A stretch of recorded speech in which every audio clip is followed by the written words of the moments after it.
केला आहे. म्हणून अंतःकरणात भगवंतांना हाक मारली पाहिजे, भजन केलं पाहिजे. भजन जीवनाचं सार आहे. आणि भगवंताचं कीर्तन करणं, भगवंताचं नामस्मरण करणं,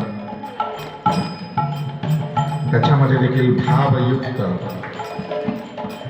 म्हणून आपण महामंत्र गात असताना गात तर असतो, पण भाव मिसळला पाहिजे, भावयुक्त. अनेक